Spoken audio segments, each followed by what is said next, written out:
Welcome to the RCI GDAS webinar, Clinical Counseling Pertaining to Dementia and Disabilities.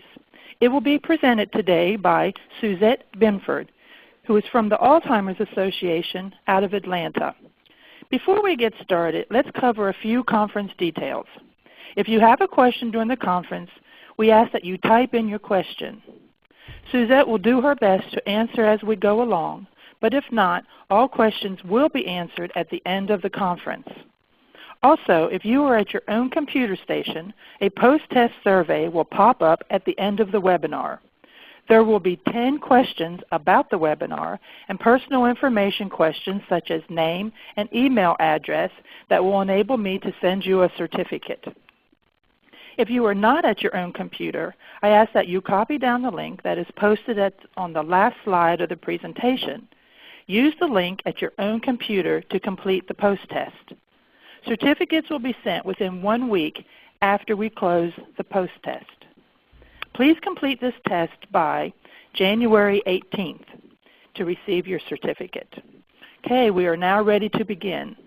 Welcome, Suzette. Thank you so much, Elaine. Welcome, everybody. I'm so glad that all of you are here. First of all, let me get the frog out of my throat. It's really encouraging to me that so many of you have signed up for the webinar today. I think it indicates that in our network we're really seeing more folks with early stage dementias. I think people in general are getting diagnosed a little bit earlier, and that you all are aware that this is a population that really does have some special needs. So we'll be talking today about clinical counseling for those folks. Okay, so with this clinical counseling for people with early stage dementias, we really are paving some new ground. It's something that traditionally hasn't been done. In the last few years at the Alzheimer's Association, there's been an increased focus on the needs of people with early stage dementias. And there's been a great focus, number one, on early detection. How do we detect dementia earlier? And how do we do that sometimes even before symptoms are really even evident? And so the research is focusing on that, as well as on more effective medications, because, frankly, the medications that we have right now just really aren't that effective. So in addition to the research that's going on, we also have been looking at programs for people with early stage. What can we offer these people that will be helpful and useful for them? So to that end, about 4 years ago, the Alzheimer's Association organized town hall meetings across the country. Those town hall meetings were for people specifically with early stage dementias, and one of them was held here in Atlanta. And there were some common themes that were expressed by people in those town hall meetings, and some of them were these: assistance with coping with the diagnosis. Now that I have this diagnosis, what do I do? How do I cope with it? Also focusing on, now that I have the diagnosis, how do I develop a sense of purpose and meaning in my life now that my life may be looking a lot different than what I thought it was going to be? And also feeling empowered rather than feeling marginalized because you have a diagnosis of dementia. Another common theme that was expressed was concerns around driving, which is huge, and we'll talk about that more later.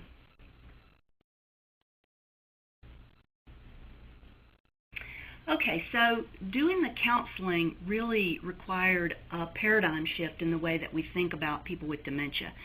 For a long time we've been doing support groups for people with early stage, but the prevailing wisdom has been that for this population that counseling, one-on-one counseling, really isn't appropriate.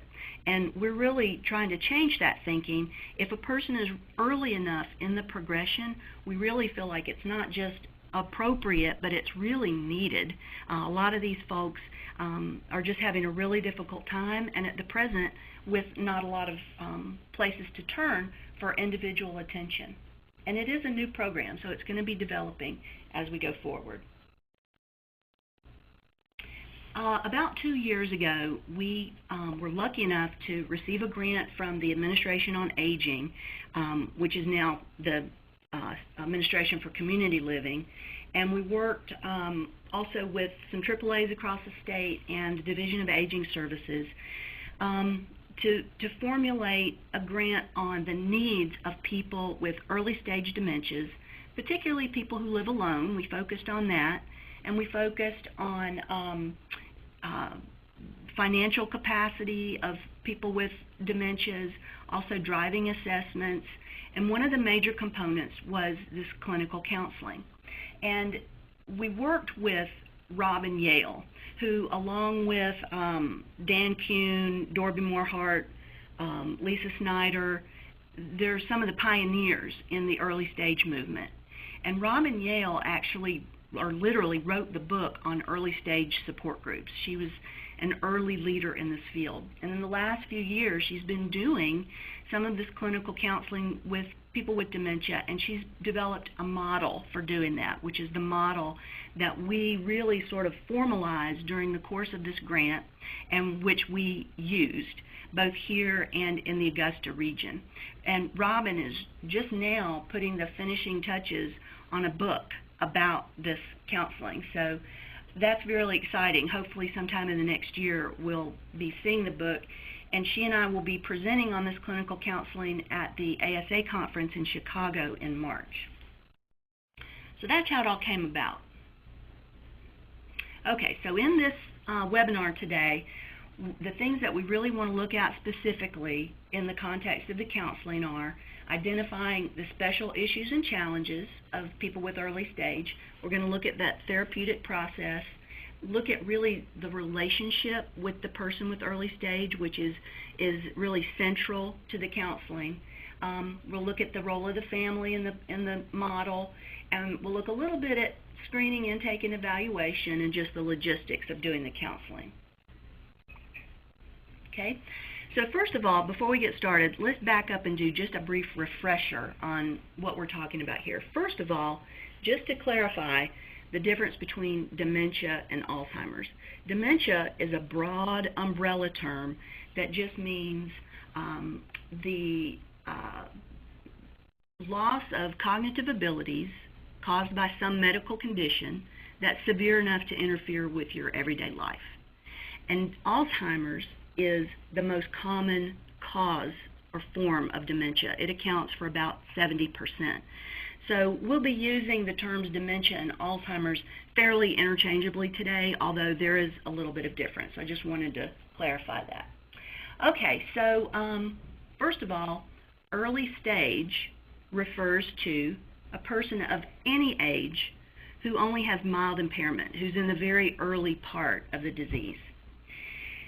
Early onset, which we're now trying to call younger onset, refers to someone whose symptoms began before the age of 65, regardless of what their age is now.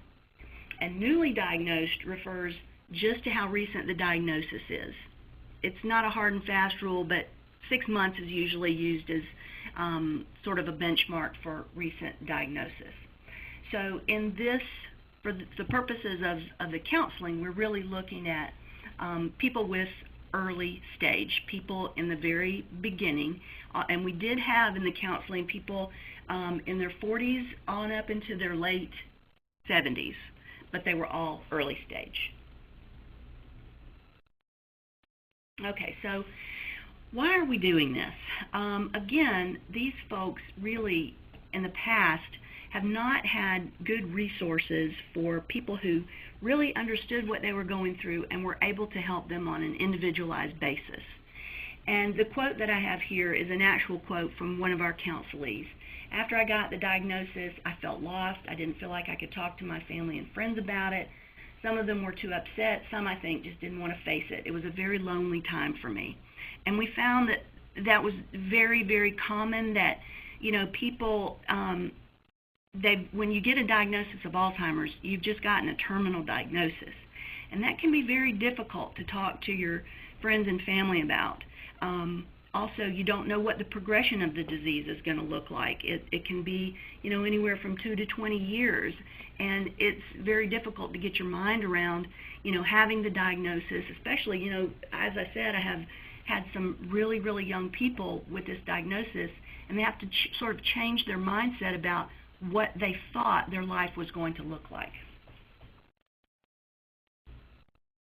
Okay, And as we said before, traditionally services have been focused on caregivers rather than the person with early stage. And again, we've thought previously that folks with early stage dementia weren't appropriate for counseling.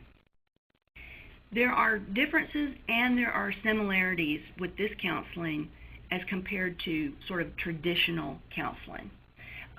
Number one, when you have somebody in sort of traditional counseling, usually there's some sort of expectation of, if not a cure, then at least some improvement in what's actually going on with them. In this situation, we are not expecting people to get better. In fact, we sort of know that despite some fluctuations, in general, this disease is progressive and degenerative, and they're going to get worse.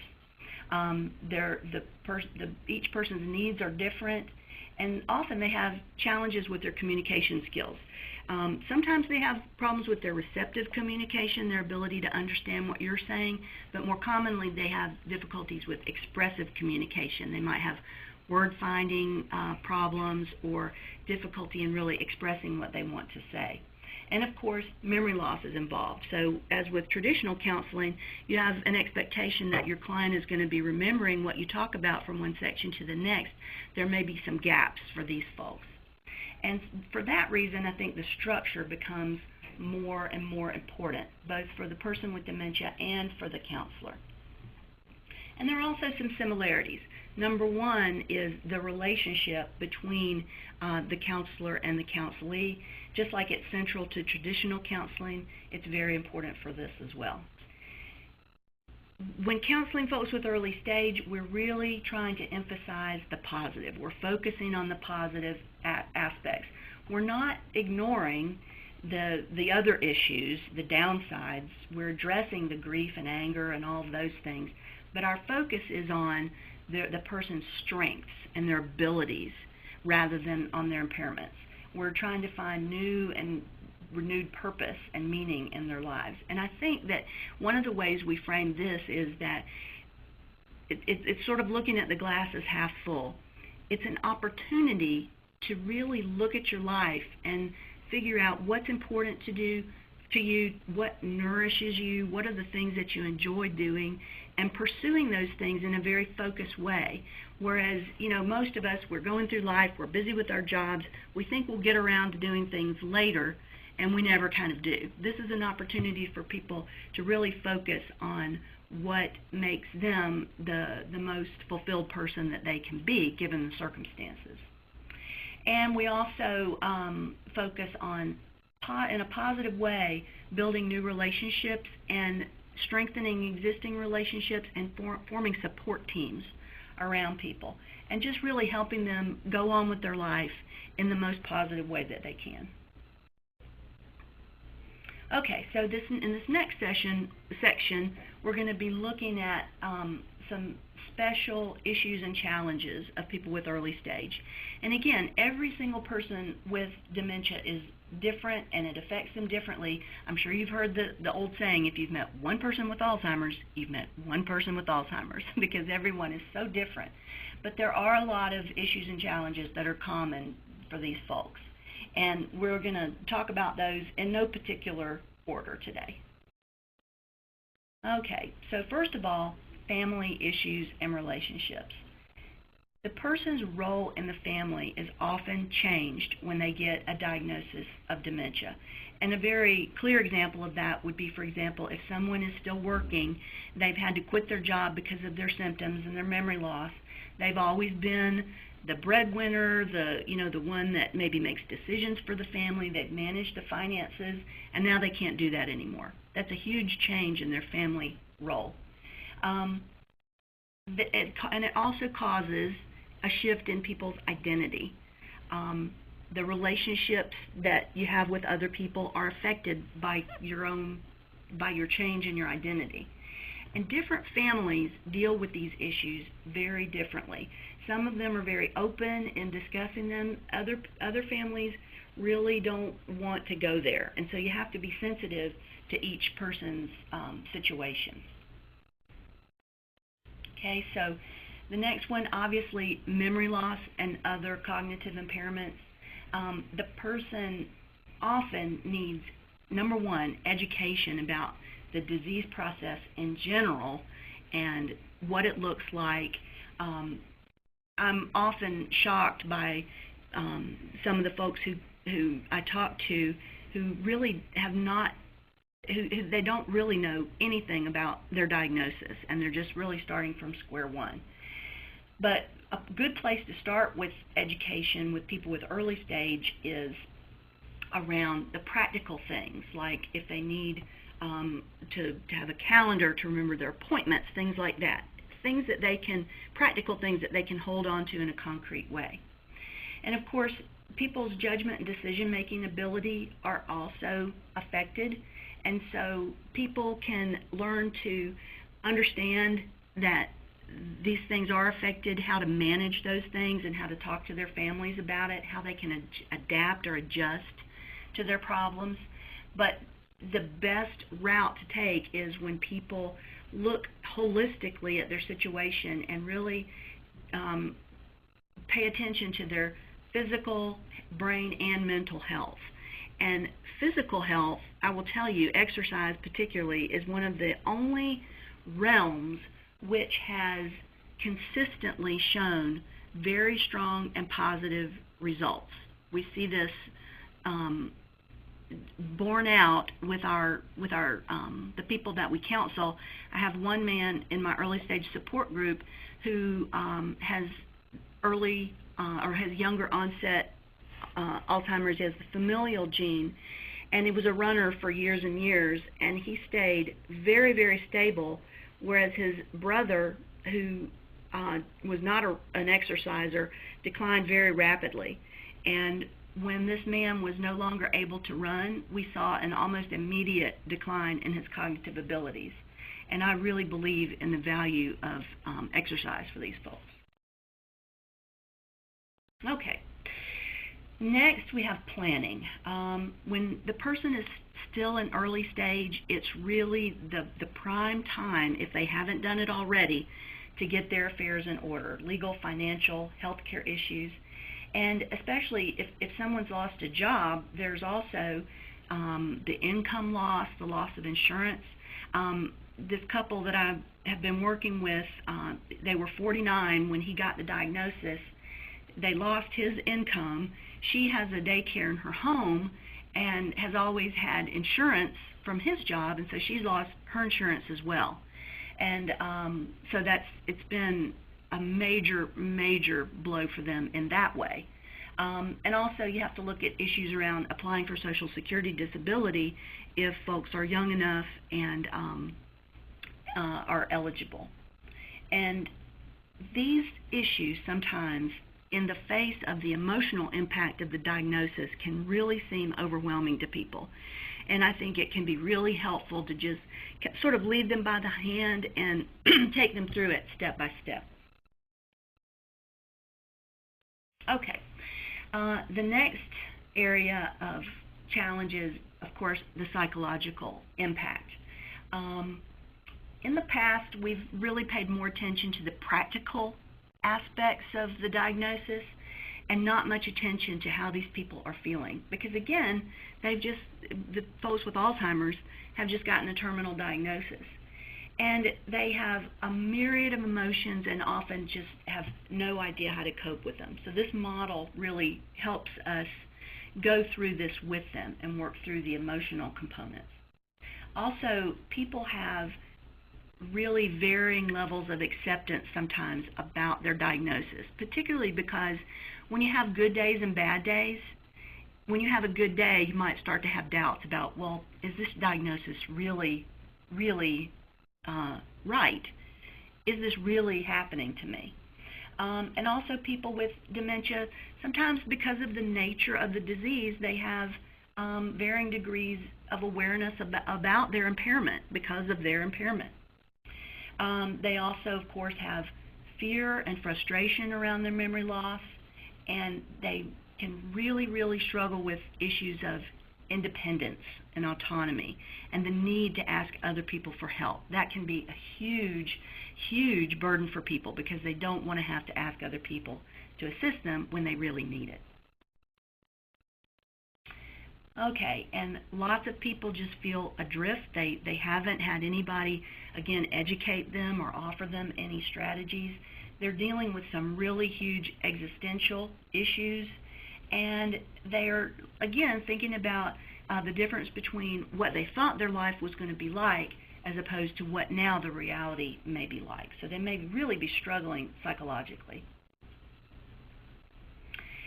Denial is another special challenge of these folks, which it can be both on the part of the person with dementia and on the part of their families. Denial is a very, very complicated issue. And you have to be really sensitive to where the person is in their journey, because if you yank a person out of denial too fast and sort of make them face the facts, you can yank them right into depression. And so you have to really be delicate about how you do that and how you deal with it. And again, each person works through the process of acceptance differently, but one of the core issues around denial is, I might not be who I am now eventually, and that is a really hard concept for me to accept. Okay, so unfortunately, another challenge is stereotyping and stigma. There's still a lot of ignorance, I think, on the part of the general public about dementia. Some people see it still, unfortunately, as mental illness. They might sort of automatically assume that the person isn't as capable of doing some things as they used to be, when they very well may be capable. And people often say that they are treated differently when they get the diagnosis. They feel marginalized, condescended to, and sometimes avoided by friends and family, people who are well-meaning but just have their own issues around accepting the diagnosis. Okay. When people are still working, when they get the diagnosis and perhaps they lose their job, it can be a huge change in their idea of who they are and their identity, particularly, of course, for people who really identify themselves by their job.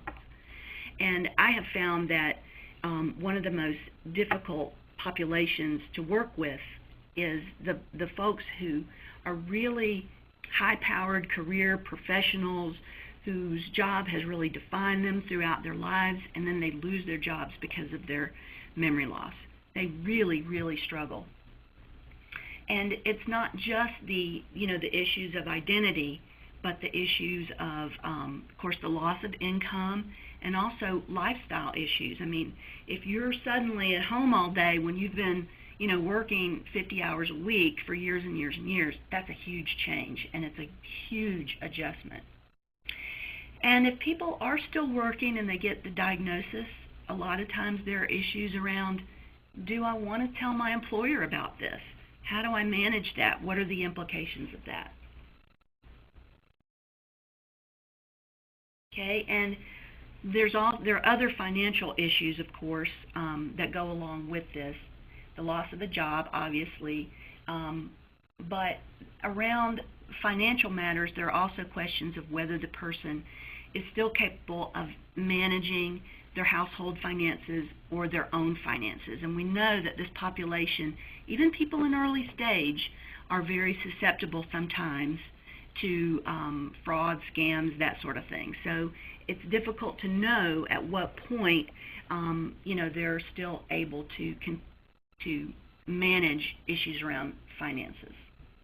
Also, I've found that a lot of people just assume that their care is going to be covered by their insurance. And I have had to give the bad news to people more than once and tell them that unless you have long-term care insurance, for the most part, care isn't covered. And having to talk about the issues around the cost of care, that's another difficult topic. Okay, we've talked a little bit about identity and self-esteem. I had somebody tell me that when they got the diagnosis, they felt like they had the scarlet letter A on their chest, and it changed how people saw them, and it changed how they felt about themselves. And also, again, this issue of really losing your ability to do the things that you've always done dramatically affects your sense of self-esteem.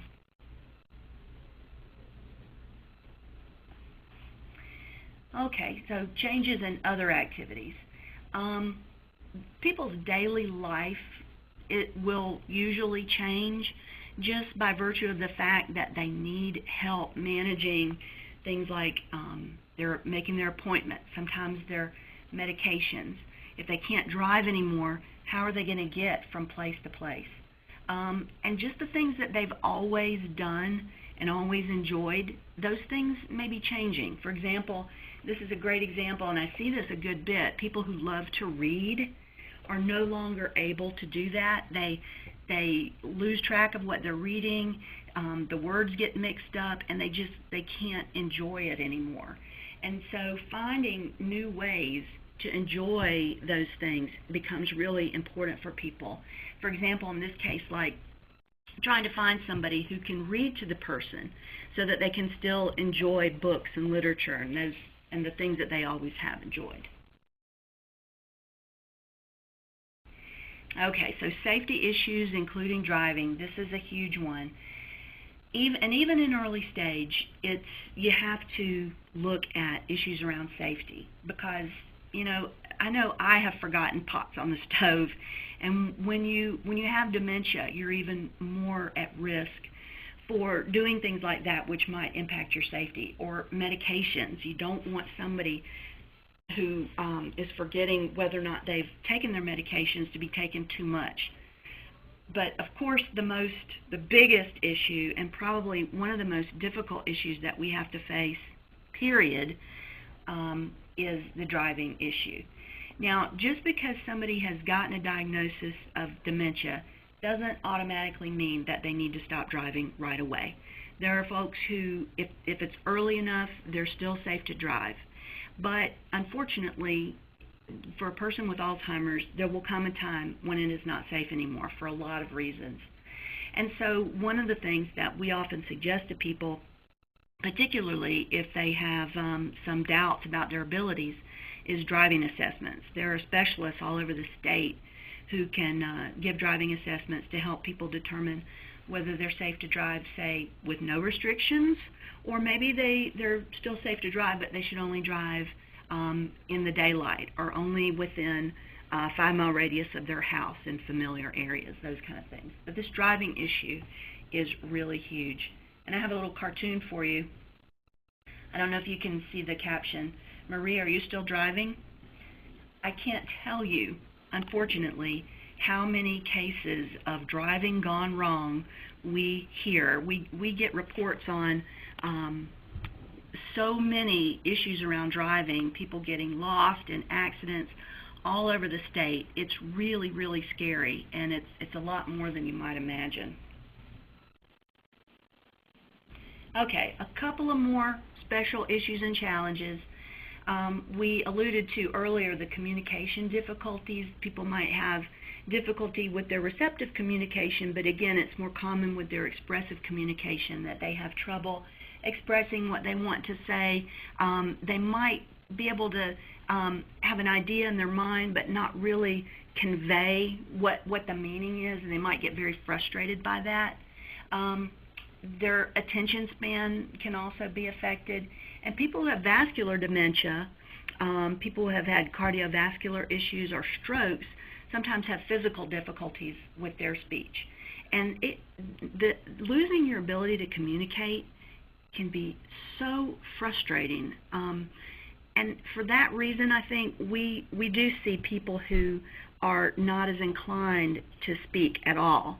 And we see people withdrawing from conversations because they're not as able to follow the conversation, perhaps, and they're also afraid of saying something wrong or not being able to express what they want to say. Okay, and finally we have the existential issues that we've talked about before.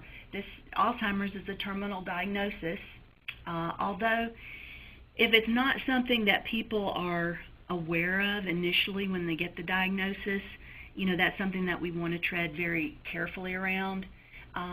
But there usually is at least some level of awareness that the person is going to lose their memory increasingly.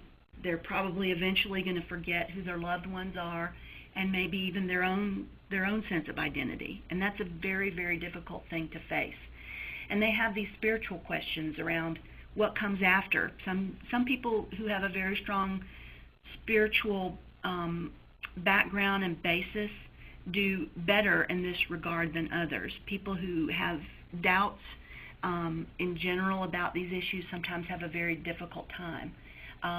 And how do they talk to other people? Sometimes they want to talk to other people, but others are reluctant to do it because it's a very, very difficult and deep subject. Okay, so in summary, everybody is going to experience this journey differently, and not everyone, of course, is going to have all these challenges. Some will be more prevalent for some people than others, and they usually don't present all at once. Sometimes the things that people come to you with early on in counseling are not the same issues that will be present at the end. As they go through this journey, for example, if they're having some real challenges around remembering to go to appointments or take medicines, and you address that with some systems around calendars and memory aids, and you sort of get that concern taken care of, then you might move on to some different concerns, and they sort of evolve as you go through the counseling process. Okay, so we're going to talk about, for this model that Robin Yale has developed, really 3 main areas of focus in the counseling. And they overlap each other. They have elements of all 3 things in each. And the first one is the emotional aspects of what they're going through. And the counselor's job is really to help the person really sort out what they're feeling and maybe express that both to the counselor and to friends and family. And it's very important, of course, to know where they are in their desire to do this and their ability to do this. Again, being sensitive to each person. So what are some interventions and techniques that we use in addressing the emotional components? Well, again, you have to figure out to what degree this person has come to terms with the diagnosis, address the existential issues, address their sense of identity at present and where that might be as the disease progresses. We're going to look at, again, their ability to express their feelings. Sometimes people actually are experiencing a sense of relief because they have been having symptoms perhaps that they didn't really understand for a long time, and now that they've got the diagnosis, at least they know what's wrong and they can put a name to it. We also talk about, again, strengths. We look at this person's ability to be resilient and the tools that they already have and the tools that they can develop to cope with what they're going through. And also talk about their feelings in terms of how their relationships with other people, other people's reactions to them and their diagnosis, their level of independence, having to ask people for help. Again, there are a lot of emotions that go along with relationships with other people and how those might change. Okay, so number 2, the second area of focus in counseling is practical matters. And again, that's the things like looking at how daily matters are affected, what they need help with, how we can get them as functional as they can in their daily life, considering the impairments that they do have.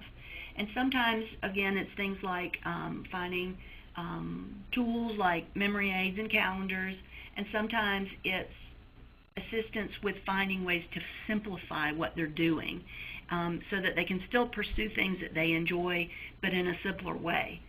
And the counselor, again, these areas of focus overlap, so you're addressing the feelings that come along with going through and having to go through all these practical things. People can get very frustrated trying to find new ways to do their usual routines.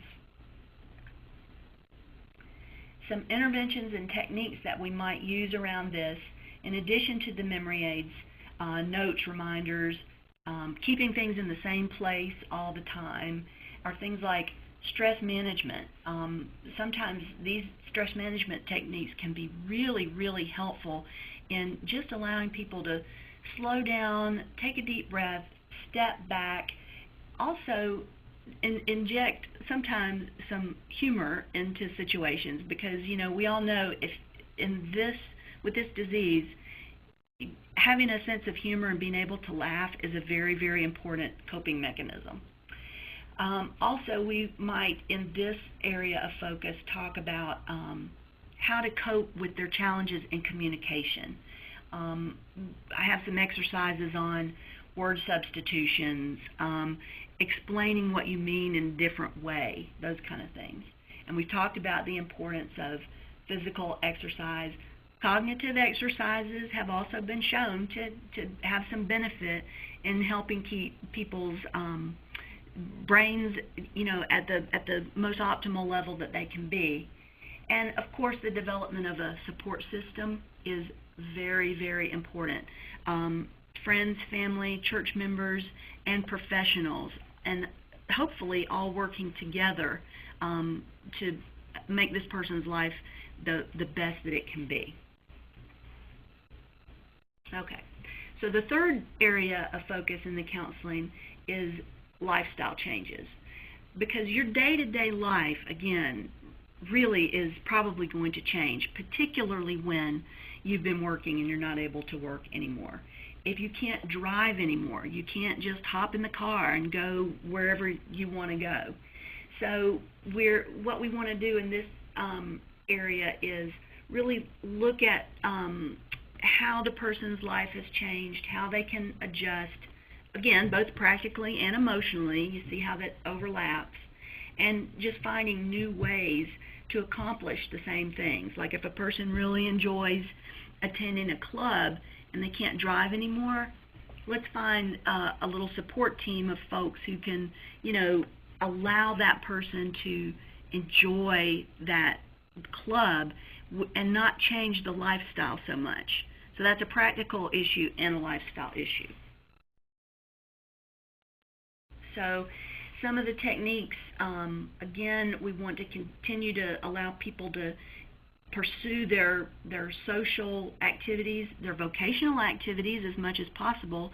They might be able to volunteer in an area that they enjoy, and their recreational activities as much as possible.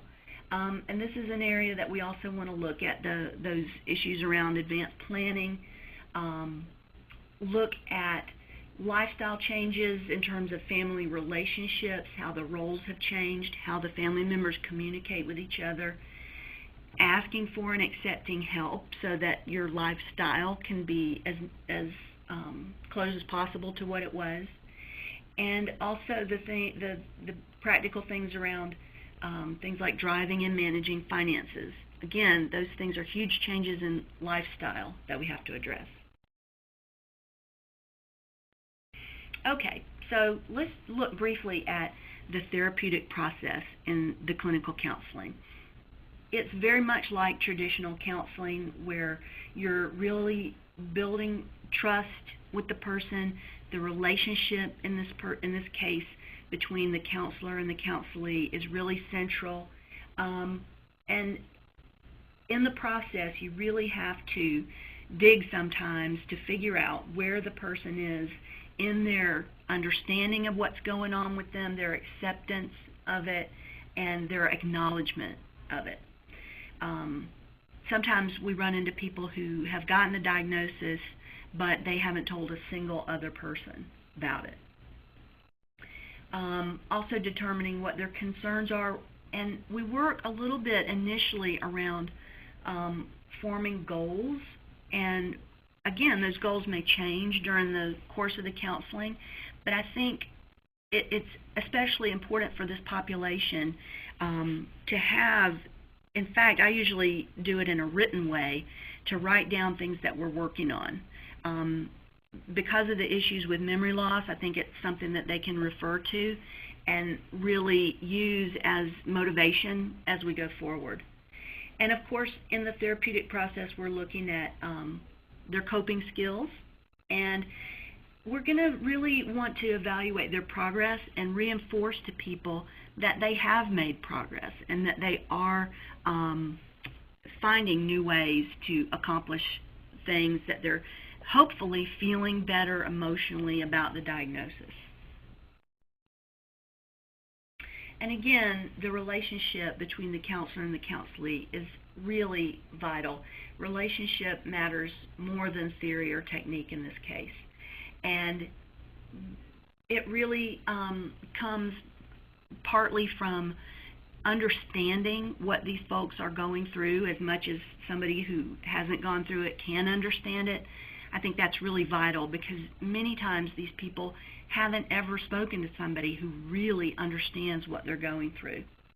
And dealing appropriately with denial is really important in relationships between counselor and counselee. Again, you don't want to push somebody too hard out of their denial. You have to be really sensitive to that.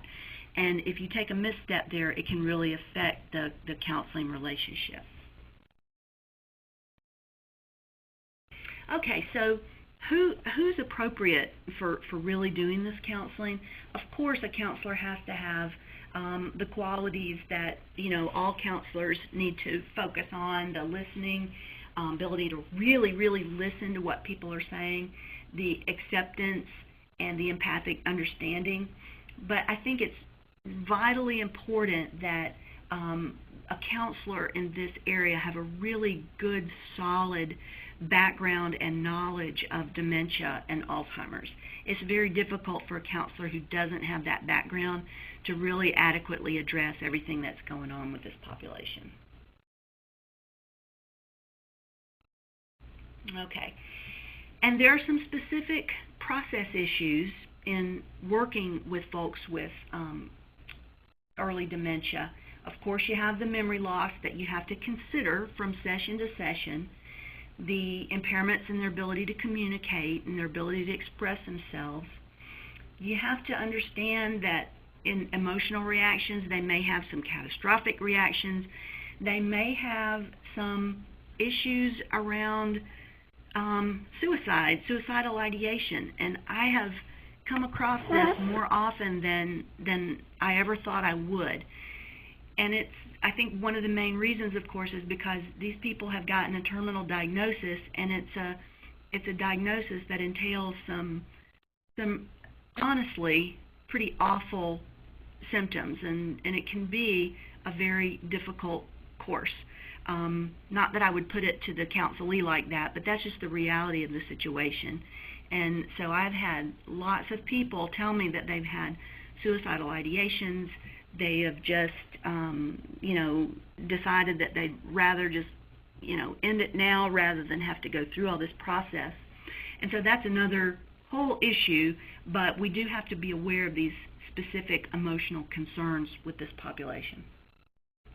And we also have issues around fluctuating capacity. So, again, people are going to have good days and bad days, and some days they may be all on board with, a plan, and other days not so much. So that's just an issue that we have to consider.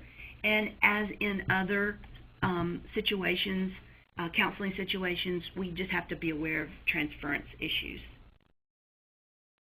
Okay, so as counselors, our responsibilities are being aware, again, of issues around countertransference as well as the transference, the depression and the suicidal ideation. We really need to have thought about having plans for these people, and what sort of steps we're going to take if we do know that people have had suicidal ideation. We have to sort of have thought about that ahead of time. We have to be really culturally sensitive, because people of different cultures really handle these issues differently and deal with them differently within families. And again, we have to be mindful that not only do we have to be really familiar and have a depth of understanding about dementias, we also need to have adequate resources to offer people before we start on this journey with people and we attempt to help them in counseling. Okay, so we've talked a little bit about setting goals. Rob and Yale has actually developed like pre-counseling forms and post-counseling forms, and those will be coming out in her book. But the degree to which you'd like to use those kind of tools really, is up to the individual counselor. But I have really found it helpful, again, for people to set goals in the beginning of the counseling and then to sort of adjust and alter and really look at modifying those goals as we go forward. Okay, so a little bit about role of the family. This is sort of a family disease. It doesn't exist in a vacuum, and it affects the family very deeply. Now, this counseling itself is really focused on the person with dementia, but we really want, if possible, the family to be involved in it. And there are a lot of different reasons for that. And we can do the counseling for people who live alone and don't have any support at all, but it's really helpful, I think, to have at least some level of contact and communication with the family about what's going on in the counseling. In our counseling, sometimes we brought families into the last 10 minutes of the session to kind of wrap up what we talked about. Sometimes if we're adding a new thing, like say a calendar system, it's a good thing for the family to be aware of those and on board with those. But really, it's different for every family, so you have to look at each person's individual situation to see to what extent the family's involved in the counseling. And they can really, family issues are some of the most complicated ones that we deal with, so you have to be aware of the potential for those family issues really being a part of what you deal with in the counseling. The family's level of denial or acceptance can really affect the person with the diagnosis. Again, they can feel like the family's marginalizing them. They might want to not tell anybody. They might be embarrassed that, oh, my husband now has dementia. Of course, there are major issues around, taking the keys. Some families want to take the keys away maybe too early. Others have trouble doing it even when it's really needed. Some families want to provide too much assistance and feel like the person can really feel like they're being smothered. And again, just adjusting to new roles within the family. When is it time to hand over the finances? All of those issues that are family issues. Also, my colleague Danelle Hubbard, part of her master's thesis is around issues of sexuality. This is a really, really touchy issue and one that some people don't want to go into, but I think it's important to be prepared for those because it is something that is often affected within relationships. And we've talked about, issues around powers of attorney. There can be dissension in the family about who's going to be the power of attorney. And there are often some unresolved personal issues and conflicts within the family that can really bubble up during this time. And so you're sort of trying to deal with two separate issues at the same time. And I want to stress that the rules of confidentiality apply as much to these folks with early stage as to any other traditional counseling situation.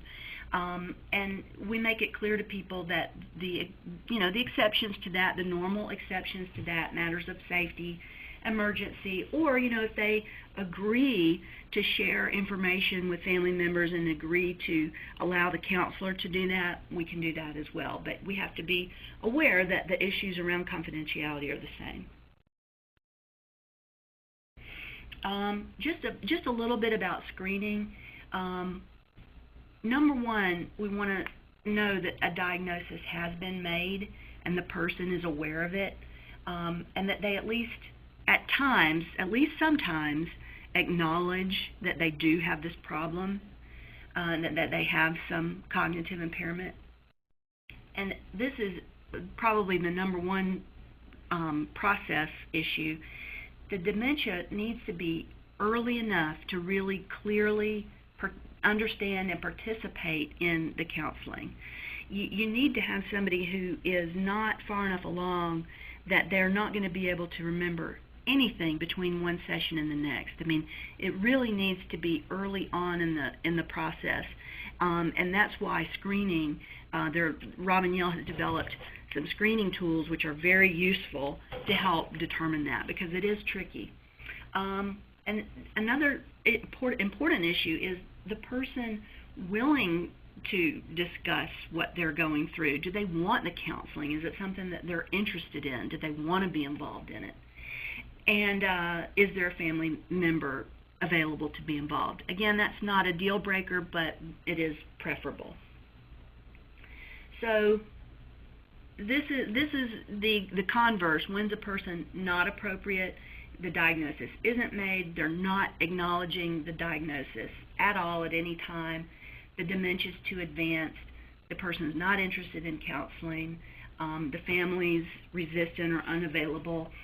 Or there may be other issues that need to be addressed first. Are there overriding mental health issues, perhaps, which need to be addressed before we can get to the layer of the dementias that are going on? Okay.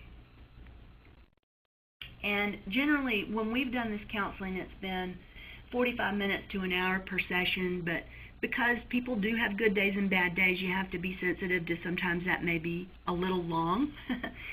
But usually what we find is that they want it to go longer, and so you have to be careful about your time.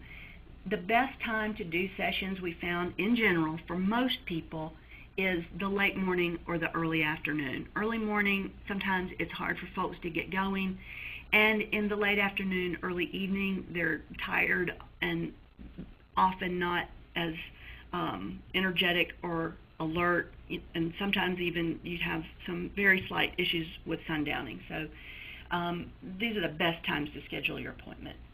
And in terms of record keeping, you just keep records as you ordinarily would, but incorporate into those the goals that the person has and the progress that they're making towards the goals.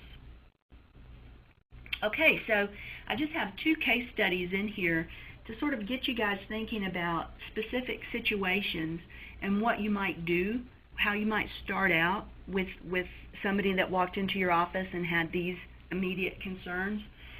Number one, a woman's been diagnosed with Alzheimer's. Her family has rallied together to do things for her, and she's feeling smothered.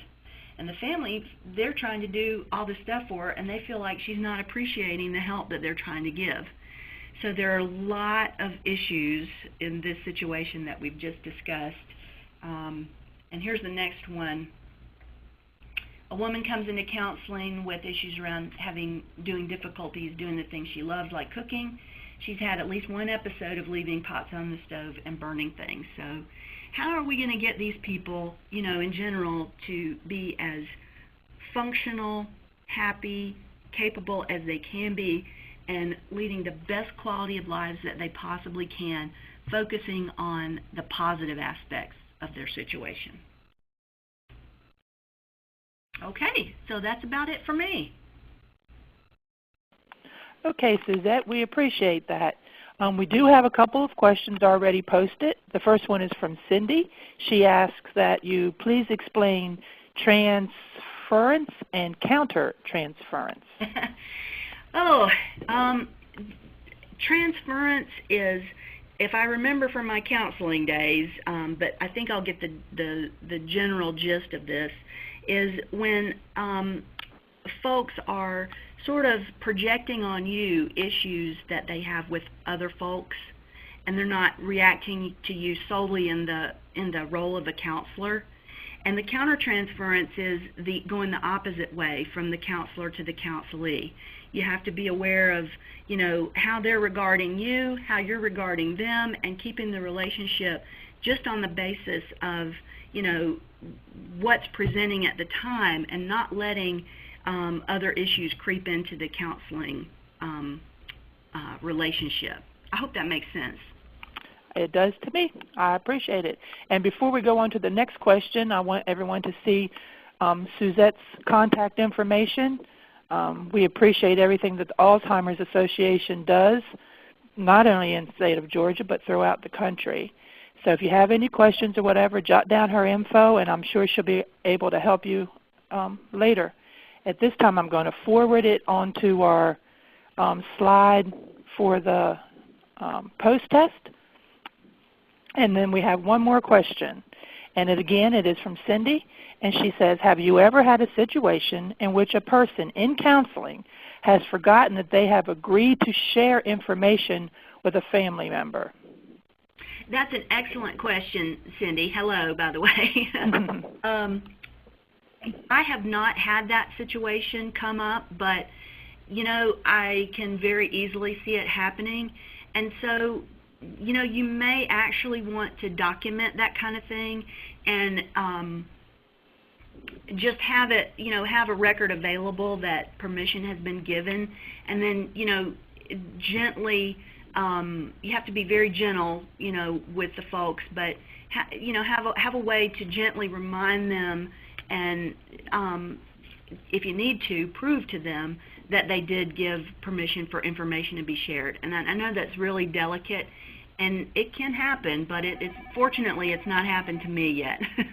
I know. I was thinking once they have said no, I don't know necessarily what you could do, but right. Yeah. All right, we're about out of time. Are there any more questions?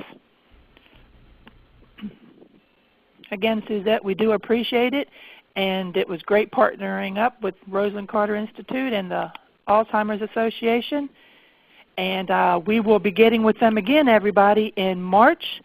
On March the 14th, Jenny Helms will be teaching us a few things about financial capacity, and we're greatly looking forward to that.